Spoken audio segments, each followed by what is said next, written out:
बड़ी खबर जो है उनको विस्तार से लेकर हाजिर हैं। इस बुलेटिन में मेरे साथ मेरी सहयोगी गायत्री, मीनाक्षी, दोनों सहयोगी मेरी जुड़ेंगे। लेकिन पहले बात करते हैं कि क्या ये आहट हो रही है, क्या महायुद्ध दस्तक दे रहा है जिस तरह से हालात बने हुए हैं। क्योंकि आपको बता दें कि ईरान जिस तरह से इस्माइल हानिया की हत्या हुई है, मौत हुई है, उसके बाद मिडिल ईस्ट में तनाव देखा जा रहा है और ईरान की ओर से यह कहा गया है कि वो इजराइल से बदला लेकर रहेगा। और यही माना जा रहा है कि हिजबुल्लाह की ओर से दरअसल जो इस वक्त जो मिसाइल दागी गई है या रॉकेट्स जो हैं वो दागे गए हैं, वो दरअसल ईरान के आह्वान के बाद, ये देखिए ये तस्वीरें इस वक्त हम आपको दिखा रहे हैं, वो जो मिसाइल अटैक दरअसल हिजबुल्लाह के द्वारा किया गया है।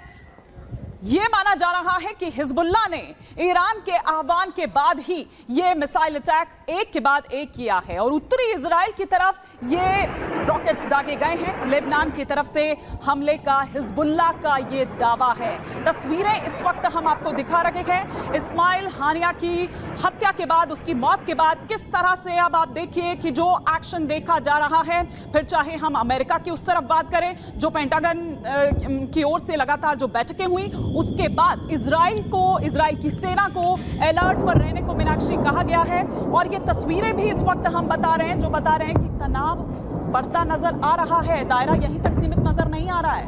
बिल्कुल, और इसी के साथ दो तस्वीरें देखिए। हिजबुल्लाह ने इजराइल पर ये रॉकेट दागे हैं और इजराइल ने ये हमले विफल किए हैं। आयरन डोम जो कि लगातार सक्रिय भूमिका में रहा, पहले चाहे हम बात करें जिस तरीके से हमास के साथ ये युद्ध था, और इसी के साथ अब जब हिजबुल्लाह की तरफ से ये रॉकेट फायर किए गए हैं, रॉकेट दागे गए हैं, तब भी इजराइल ने इसे आयरन डोम की मदद से पूरी तरीके से निष्क्रिय कर दिया है। तो ये दो तस्वीरें आपको दिखा रहे हैं कि किस तरीके से मध्य पूर्व में महायुद्ध का बिगुल बज चुका है। लेकिन लगातार प्रयास यही किए जा रहे हैं कि इसको किसी भी तरीके से रोका जाए, क्योंकि ईरान अब ये कह रहा है कि हम जवाब देंगे, हम इजराइल को जवाब देंगे। और ये दो तस्वीरें अपने आप में ये कहने के लिए काफी है कि किस तरीके से तीन मोर्चे पर घेर दिया गया है इजराइल को। इजराइल ने हालांकि लगातार किस तरीके से विफल किया है उसकी तस्वीरें भी हम आपको दिखा रहे हैं, क्योंकि ये एक बड़ा हमला किया गया था और इस बड़े हमले में कहीं ना कहीं आयरन डोम ने एक सक्रिय भूमिका निभाई है। इसी के साथ आपको गाजा पट्टी की तस्वीरें भी दिखा देते हैं जहां इजराइल की तरफ से भारी बमबारी की गई है। ये गाजा पट्टी की तस्वीरें सामने आ रही है क्योंकि हमास के साथ लगातार युद्ध अभी भी चल रहा है और ऐसे में गाजा पट्टी की तरफ एक बार फिर से इजराइल ने भीषण बमबारी की है, तो दूसरी तरफ इजराइल पर हिजबुल्लाह भी लगातार फायर कर रहा है, लगातार उसकी तरफ से रॉकेट दागे जा रहे हैं। तो गाजा पट्टी में इजराइल की भीषण बमबारी के बाद की जो तस्वीरें हैं वो हम आपको दिखा रहे हैं कि आखिरकार किस तरीके से यहाँ तबाही मची हुई है। दूसरी तरफ इजराइल को भी घेरा जा रहा है, इजराइल को ईरान घेर रहा है। ईरान ने साफ तौर पर चेतावनी दे दी है और कहा है कि हम किसी को बख्शेंगे नहीं।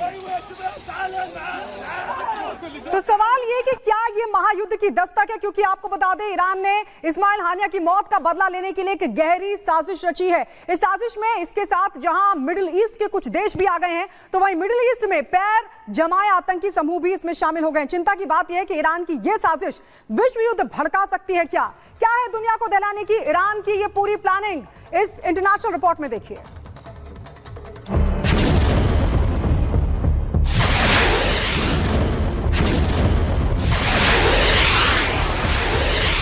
Israel versus Iran, world war का ऐलान। नेतन्याहू ने दिखाया एक्शन, अब खामेनेई का रिएक्शन। ईरान का अल्टीमेटम, अब धरती पर गिरेगा एटम। जी हां, इंतकाम की आग में जल रहे हैं ईरान के सर्वोच्च नेता खामेनेई ने हमास चीफ की मौत का बदला लेने का ऐलान कर दिया है। ईरान में घुसकर इस्माइल हानिया को मौत देने के बाद अब इजराइल से बदला लेने के लिए किसी भी वक्त ईरान इजराइल के खिलाफ महायुद्ध की शुरुआत कर सकता है। दोनों देशों के बीच चरम पर पहुंच चुके तनाव के बीच इस खबर पर मुहर लग चुकी है कि अब ईरान किसी भी वक्त पलटवार करते हुए इजराइल पर अब तक का सबसे भयानक हमला शुरू कर देगा।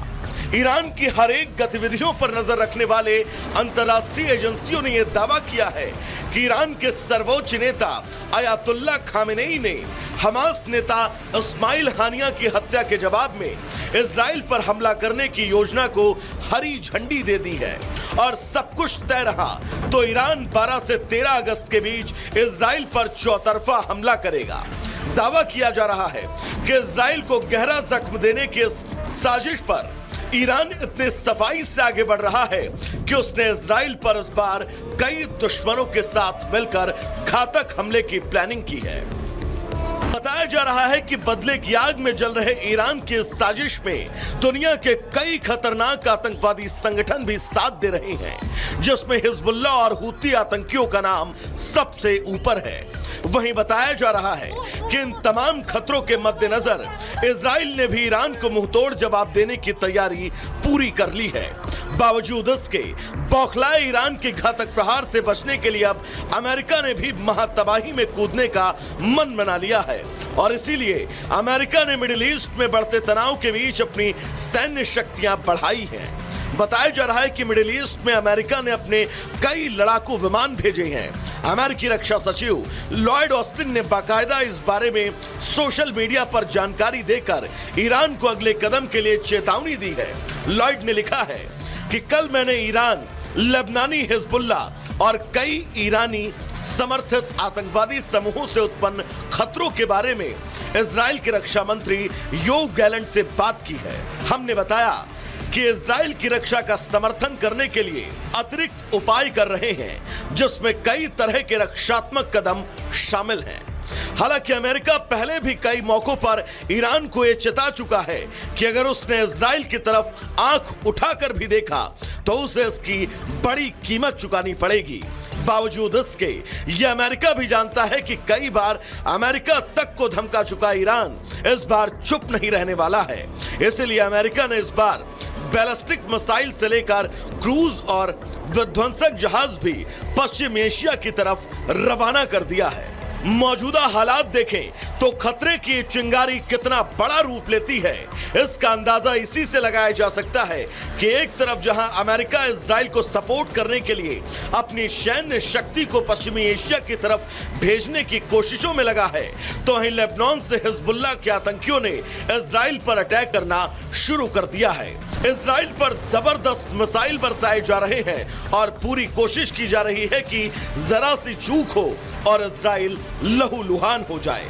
साफ है माहौल अब ऐसा बन रहा है कि एक तरफ अमेरिका और इजराइल और दूसरी तरफ middle east. Bureau report, Republic Bharat. और इसी पर और विस्तार से चर्चा के लिए तमाम खास मेहमान हमारे साथ जुड़ चुके हैं। फटाफट से परिचय करवा देते हैं। मेजर जनरल के सिन्हा इस वक्त हमारे साथ जुड़े हुए हैं।